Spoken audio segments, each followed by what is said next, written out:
Hey guys, this is part 2 of my car current events video. I just wanted to split it up because I figured it would be pretty long if I kept it all as one continuous stream. And also, I didn't have enough POV footage for it to really flow naturally, so I decided to go get more POV and then split it up into two chunks. But I'm going to jump right into talking about the 2020 Supra again, because there are some other thoughts that I didn't include in that initial video. So I recommend going back and watching and reviewing my thoughts on the 2020 Supra from my last video if you so choose, and then coming back here because I'm jumping right back in, and then I have some more Toyota stuff. I think that it's also worth addressing the whole it is BMW, oh no thing.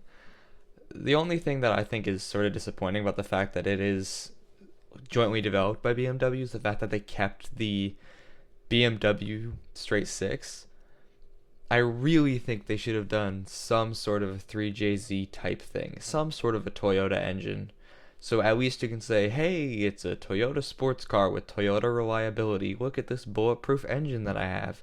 But no, it's a BMW engine, which unfortunately Beamer engines are sort of notorious for not being the greatest on the planet. But you know what? Just 2JZ swap it. It's fine.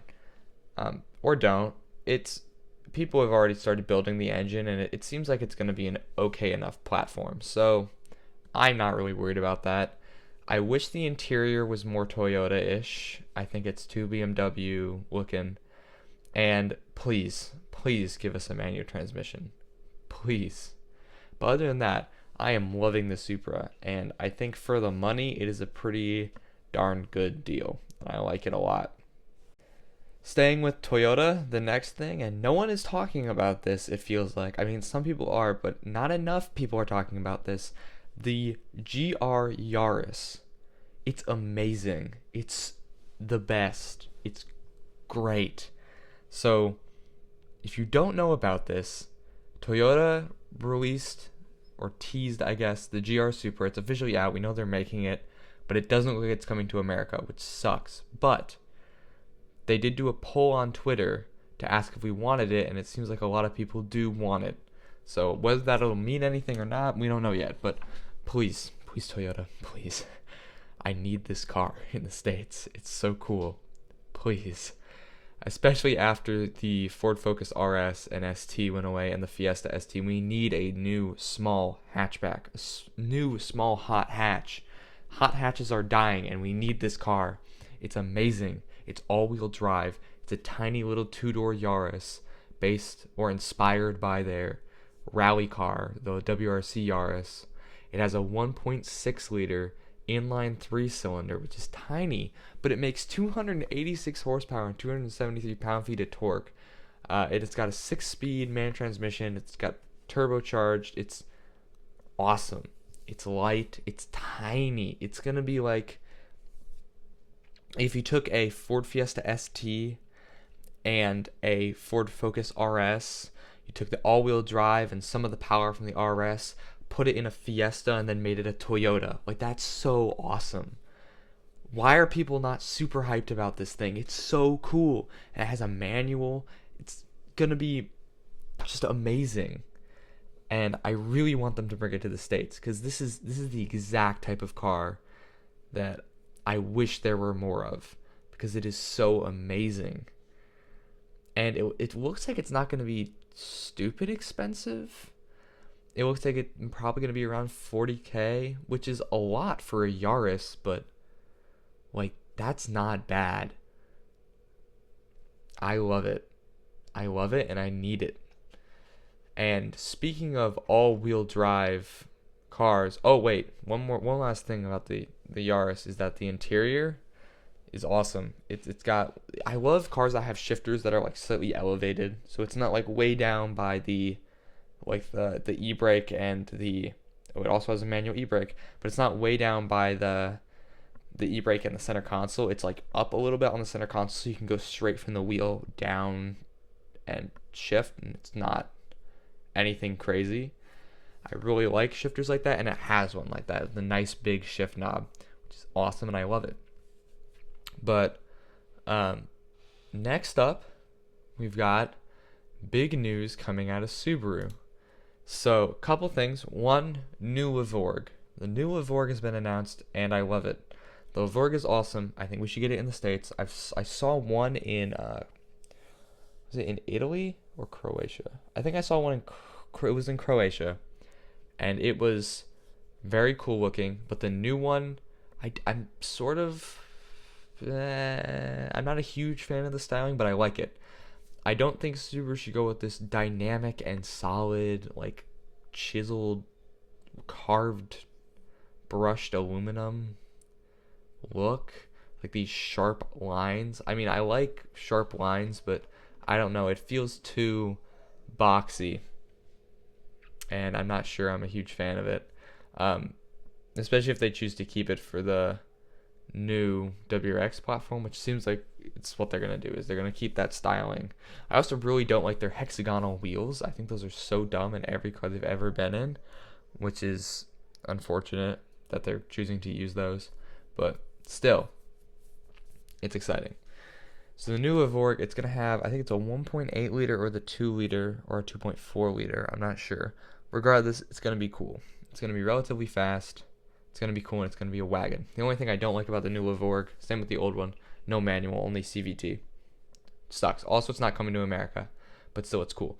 But, more importantly, we've got new information on the new BRZ, the new 8.6, and the new WRX. So we'll start with the 8.6. And this all ties together. So, the old one had the 2 liter engine. It was naturally aspirated 2 liter boxer. And that was pretty bad. It made like 205 horsepower, end of the cycle where we're at right now. Most people complain about the fact that it's too weak on power. It's not fast enough. I understand those arguments, but it's not really about the power in those cars. Regardless, it would be nice if it had more power. But it looks like we're finally getting it, because there's some rumors that seem pretty plausible that it's going to be getting the FA20. And the FA20 is the Ascent motor in the new Subaru Ascent. Subaru Ascent makes 260 horsepower, and it's turbocharged. Now, what I'm predicting they're going to do is they're going to put somewhere around 220, 230, I'm hoping 230, maybe 235 horsepower. I'm hoping they keep it naturally aspirated. As cool as it would be to keep a turbo in there, to put a turbo in there, I don't think that's what they're going to do, because I think they want to keep this as like a pure naturally aspirated car. I find it very unlikely that they're going to get rid of the manual. I think they're going to keep the manual. But I'm super excited for the boosted, not literally boosted. I think it's probably going to remain unturbocharged, but just with the more displacement, they're going to be able to make more power.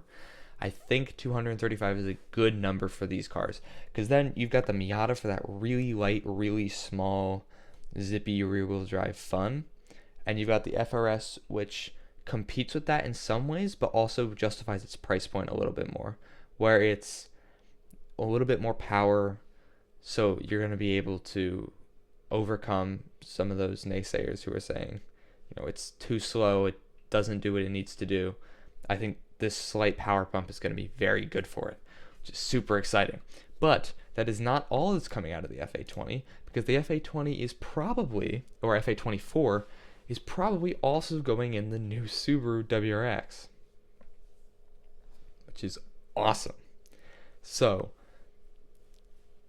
what they're wanting to do is make 400 horsepower and 361 pound-feet of torque. According to rumors, that is their goal. This is amazing. If they do this, that's going to be exactly what we asked for. Because people have been saying, WRX, it's always been 300 horsepower since 1992, pretty much all the way through. The STI, 300 horsepower. We've had some special editions that have gone up.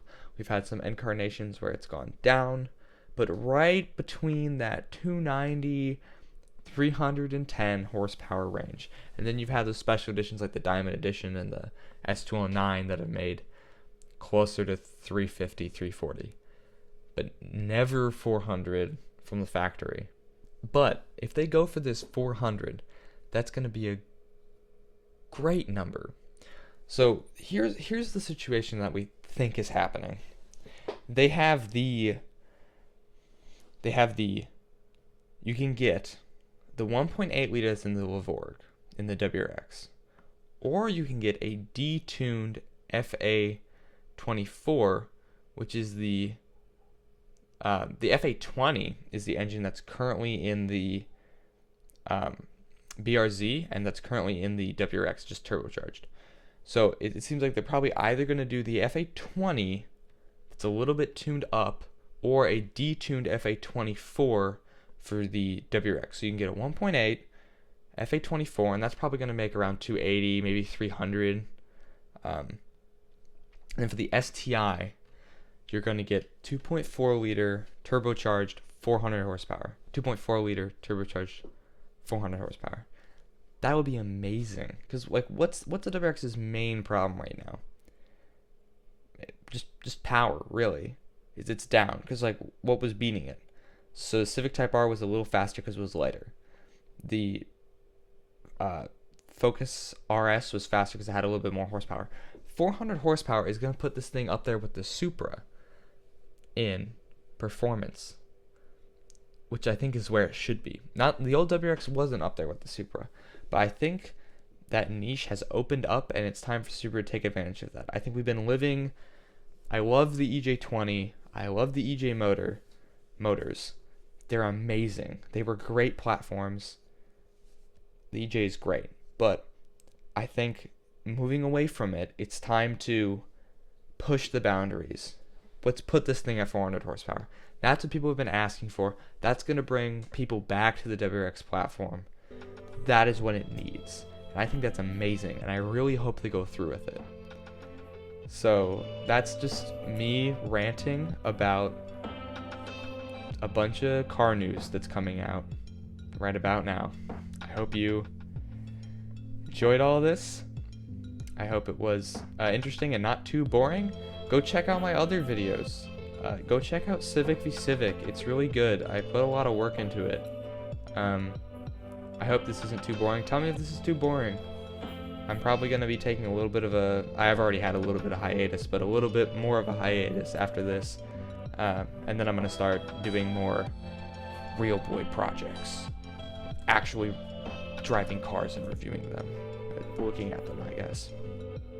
So expect that. And then as the weather starts warming up, I'm probably going to do some tutorial type videos. That'll be cool. So stay tuned, everybody. Go watch my other stuff if this is too boring. I promise it's good. See ya.